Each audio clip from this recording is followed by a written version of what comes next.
Përshëndetje të nderuar zonja dhe zotërim, përshëndetje të dashur miq, ja ku po takohemi sërish së bashku në kanalin Monitor TV, këtë herë për të diskutuar për Eurovisionin. Eurovisioni këtë vit po na afrohet shumë afër Shqipërisë, Është hera e parë që ne do të kemi fatin ndoshta të kemi Shqipërinë në Eurovision. Mbrëmja 10 majit të vitit 2025 do të mbetet e paharuar në kujtesën kolektive të shqiptarëve, kudo në botë.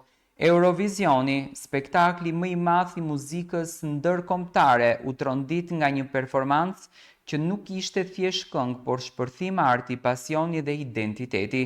Shkodra elektronike, grupi që përfaqësoi Shqipërinë këtë vit, jo vetëm që elektrizoi skenën me energji dhe autenticitet, por edhe bëri një hap gjigant drejt një ëndre që ka lundruar në zemrat shqiptare prej dekadash, fitoria e madhe e Eurovisionit. Pritet që të ndodhen. Në një konkurrencë të ashpër mes 37 shtetesh me emra të njohur të industrisë muzikore europiane, Shqipëria nuk është vetëm konkurrente, Shqipëria është zbulim, risi, ndjesi, fenomen i këtij edicioni. Dhe kjo fal dy artistëve të jashtëzakonshëm, Beatrice dhe Gjergji, dy emra që tashmë janë bërë ikon jo vetëm për shqiptarët, por edhe për një audiencë globale që për herë të parë ndjeu vërtet çfarë do të thotë të emocionohesh deri në palc nga një këngë që vjen nga zemra e Ballkanit. Kënga me të cilën Shkodra elektronike përfaqëson Shqipërinë titullohej Zemra Zjarr, një krijim i veçantë ku tradita shqiptare takohet me tingullin e muzikës elektronike moderne. Ritmi bashkë me elementet folklorike nga veriu i Shqipërisë, lahuta, fjelljet, çiftelia e transformuar në mënyrë digjitale krijuan një atmosferë të paprecedent në Eurovision. Teksti poetik i ndërtuar mbi dashurinë, ndarjen dhe rilindjen shpirtërore arriti të përcjellë ndjenja universale, ndërsa vizualisht performanca ishte një manifestim artistik. Beatrice me zërin e saj të thellë e të fuqishëm ngjante si një orakull modern, ndërsa Gjergji, mjeshtër i perfekt në këtë drejtim, solli një shfaqje që ngjante si një kryqëzim mes një rave ballkanik dhe një ritual shamanik në zemër të Alpeve shqiptare. Në arenën e mbushur me dhjetra mijëra spektator dhe miliona sy të ngulur në ekranet e tyre mbar botës, Shkodra elektronike nuk performoi, ato jetuan këngën e tyre. Në momentin kur Beatrice lëshoi notën kulmore mes një ndriçimi të kuq të thellë që simbolizonte gjakun dhe pasionin dhe atë dheun, publiku shpërtheu në duar trokitje. Ishte një çast kur njerëzit nuk panë më një vend të vogël ballkanik, por një shpirt të madh krenar dhe artistik që kërkonte zërin e vet në skenën botërore. Gazetat ndërkombëtare shkruajtën dhe cilësuan performancën e Shqipërisë si një nga më të fuqishmet e dekadës së fundit. Komentuesit e BBC-s folën për një fuqi të re artistike që vjen nga një vend që ka transformuar dhimbjen dhe historinë aq të lartë. Nuk ishin vetëm shqiptarët ata që e përjetuan me lot dhe krenari këtë performancë. Në rrjetet sociale, videoja e performancës shqiptare arriti mbi 100 milion shikime brenda 48 orëve, ndërsa hashtagu Shkodra elektronike u bë trending në më shumë se 20 vende, përfshirë Francën, Gjermaninë, Italinë, Suedinë dhe madje Japoninë edhe Brazilin. Artistët të njohur si Dua Lipa, Rita Ora, Loren shprehën publikisht mbështetjen dhe entuziazmin për këngën shqiptare. Madje burime pranë organizatorëve të Eurovisionit kanë pohuar se Zjerm është një nga këngët më të votuara ndonjëherë në historinë e televizionit. Që nga viti 1956, kur Eurovisioni nisi rrugtimin e vet, kanë kaluar 70 vite plot ëndra, sfida dhe shpresë për shumë vende të vogla si Shqipëria. E tani më në fund duket se është koha jon.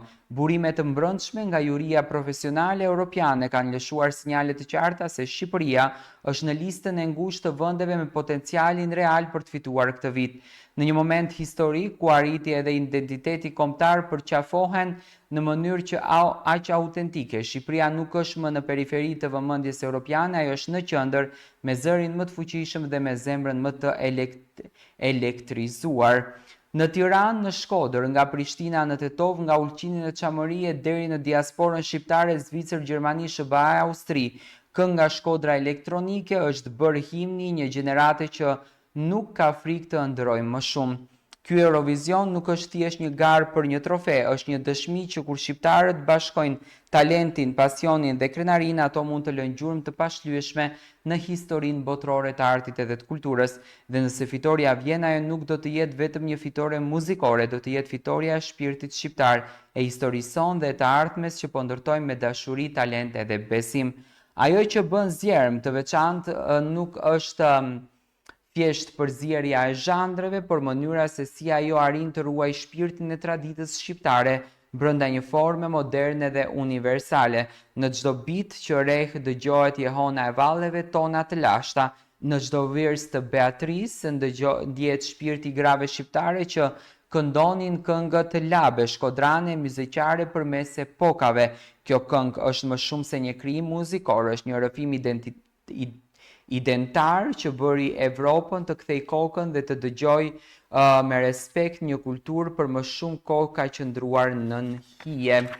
Është kodra elektronike përfaqëson gjithashtu një brez të ri artistës shqiptar që nuk ka më frikë të eksperimentoj, të shpërthej kufin të tradicional dhe të sfidoj botën me krenari. Ky brez nuk kërkon më vetëm të imitoj perëndimin, ai kërkon të flasë me zërin e vet dhe ta bëj perëndimin ta dëgjoj. Pikërisht këtë sollën Beatrice dhe Gjergji në skenë, guxim, origjinalitet dhe një prani që sfidoi çdo paragjykim për një Shqipëri të vogël por me zemër të madhe. Pas performancës, pamjet e shqiptarëve që festonin në sheshin nga Tirana në Prishtinë e në New York e në Gjenevë treguan se nuk ishin vetëm një garë muzikore, ishte një moment bashkimi kombëtar, kudo kishte shqiptar, kishte flamuj të kuq, me shqiponjë të zezë dhe lot gëzimi. Në rrjetet sociale, diaspora shqiptare nisi fushatën të madhe për votim, duke organizuar komunitetet me një përshkrim të rrallë. Kjo është forca jonë, e vërtet kur bëhemi bashkë. Ne nuk jemi më pak se askush, përkundrazi jemi shembull për të gjithë botën. Pavarësisht rezultatit final, një gjë është e qartë, Shqipëria nuk do të jetë më kurrë shteti i vogël ballkanik që merr pjesë në Eurovision. Pas Shkodra elektronike, pas kësaj performance tronditse, bota do të presë me padurim krijimet tona të ardhshme. Artistët shqiptar do të kenë më shumë hapësirë, më shumë kurajo dhe më shumë mbështetje për të shkëlqyer në skenat ndërkombëtare dhe ndoshta në fund të kësaj rruge nuk është vetëm një trofe që fitojmë, është vendi ynë në artën globale që arrin në kulturën. Do me thënë është shumë e afërt, pritet me shumë dashuri që për herë të parë në Shqipëri nga Shkodra elektronike të sillet Eurosongu, sepse vërtet merr një vlerësim të papar.